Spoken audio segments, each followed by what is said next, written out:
Este es Jorge Rulli, militante ecologista. Hoy, allá por el 55, comenzaba su militancia política. Junto a Héctor Espina, fue uno de los fundadores de la Juventud Peronista primero y de las Fuerzas Armadas Peronistas después. Hay pocos movimientos de liberación nacional que tienen raíces anteriores a la Segunda Guerra Mundial. En realidad, Argelia y la Argentina. Después, todos han tenido que partir de diferentes modos del neoliberalismo para reconstruir su intento de liberación nacional de los pueblos, su intento de identidad de los pueblos.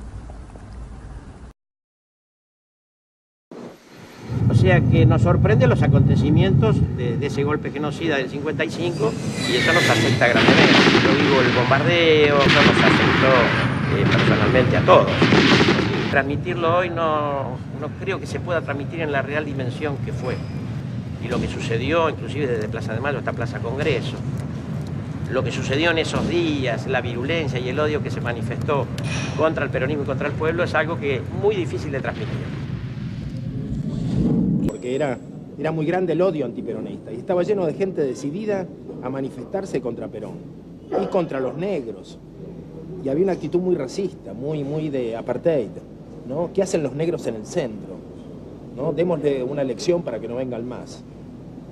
La gente con la que nosotros contábamos eran gente generalmente esmirriada, obreros, gente de marginales del centro. Y estos tipos tenían 1,90 con físicos de jugadores de rugby y además muy bien armados y nosotros no teníamos armas. Así que era al principio una batalla desigual, ¿no? Un ejercicio, sí, de coraje noche a noche muy grande, ¿no? De parte de los compañeros. Y fueron muchísimos los que cayeron, los que fueron heridos.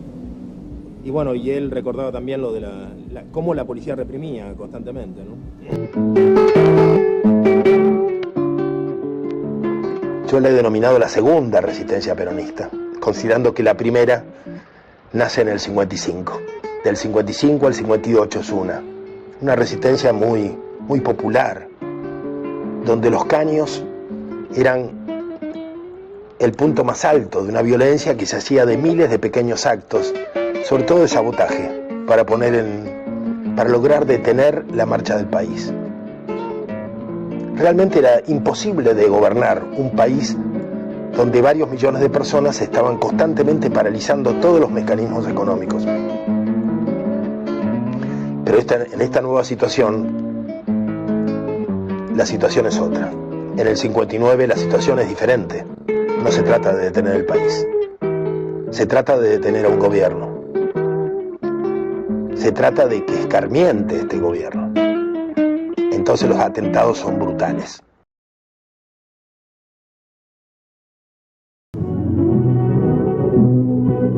Sierra Maestra, Cuba. Esta de Fidel Castro y sus hombres ha culminado con el triunfo rotundo que levanta sus banderas en el corazón mismo de La Habana. En combate sin tregua, Castro y sus hombres, entre ellos y en primer plano nuestro heroico compatriota, el doctor Guevara, el Che Guevara, lo que parecía imposible.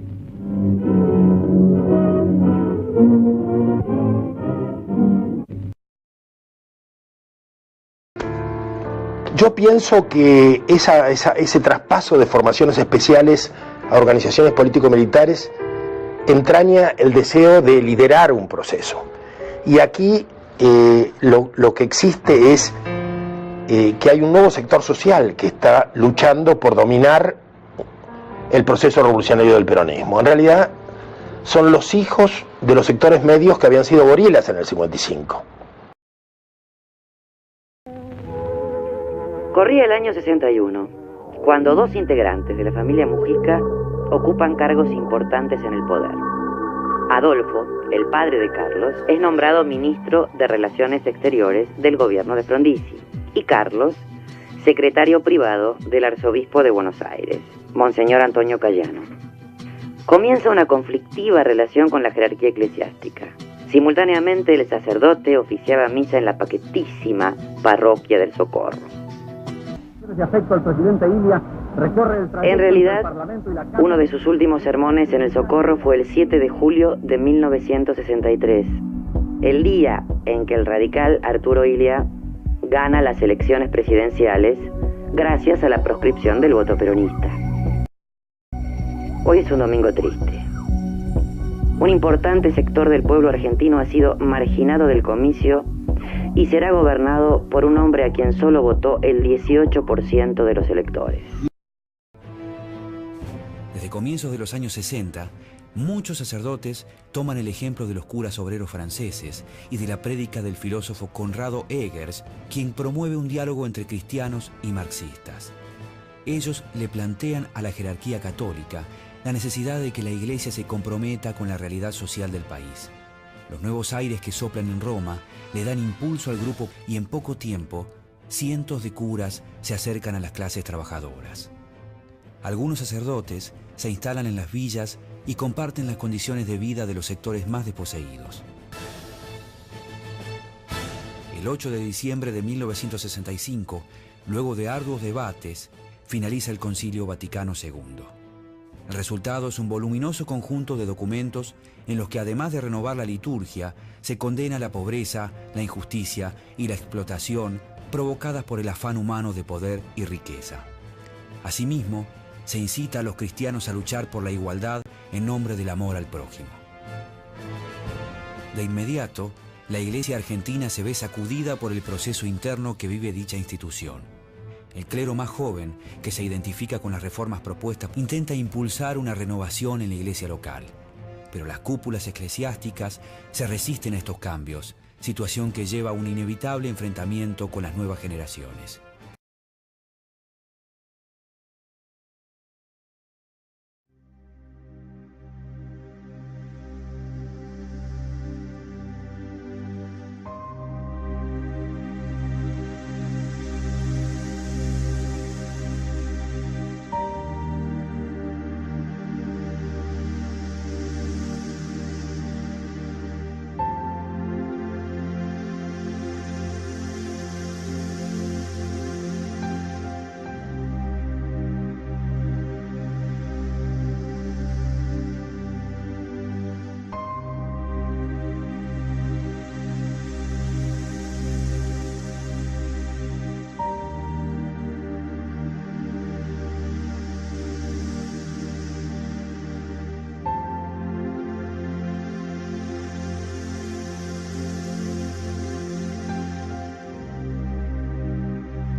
O sea, hay una violencia que se aprendió en el 55, que es la violencia de las bombas desde los aviones, y que nosotros no teníamos. Realmente esa juventud peronista en la resistencia de aquellos años fue una juventud con una violencia casi artesanal, preocupada por no llegar a la muerte del otro, con conflictos de conciencia.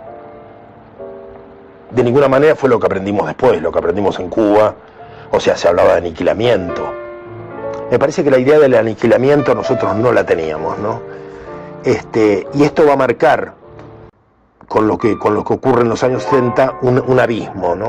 Un abismo, se pierde la humanidad. El tipo de organización que teníamos nosotros preservaba nuestra humanidad. Convertir la organización revolucionaria en un instrumento a semejanza del enemigo nos hizo perder nuestra dimensión humana.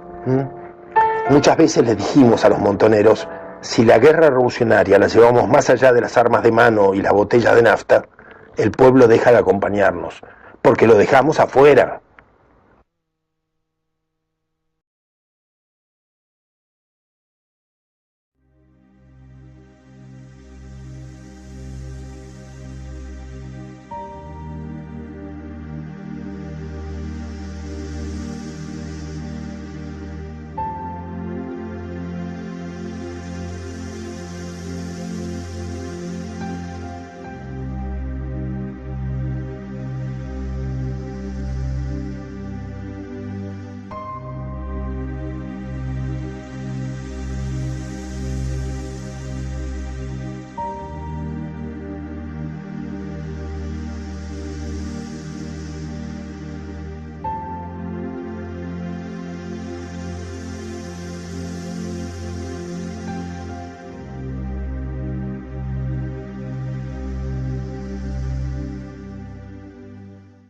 Yo lo conozco, nos vemos varias veces, por supuesto tenía un enorme aprecio por el cristianismo y revolución, era una de las pocas cosas que se podían ver. Me sentía muy identificado con ella, más allá de venir, de tener orígenes primarios en el peronismo. A través del padre Gali, el padre Gali, cuando era seminarista, me había llevado al seminario en el año 64, claro, cuando yo formaba la FAP, fui a Devoto, hablé con Macialino, que era profesor de Biblia. Ahora encuentro un Macialino que había dejado el seminario, que se había casado, y siempre me acuerdo porque era un hombre muy atormentado. Yo, en ese momento reconozco que me resultaba un poco risible algunas cosas de él. Ahora con los años comprendo que se anticipó mucho, porque él, me acuerdo ver discusiones de él con su mujer, con Luisa, donde él se preguntaba, ¿y quiénes somos nosotros para ir a esclarecer a los pobres? ¿No? Todo un tema. Es decir, y me imagino que él tenía mucha influencia sobre Juan, porque yo en ese momento, yo lo visito Macialino, visito el Instituto Teilhard de Chardin, e ignoro que ese instituto es parte de una especie de orga que está armando Juan. ¿Comprendes? Perfecto.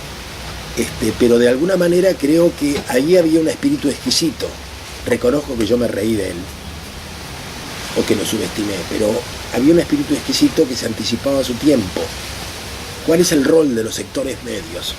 Se aproximan al pueblo para hacer la revolución y se sienten autorizados a llevar su palabra iluminada a los pobres para decirles lo que tienen que hacer.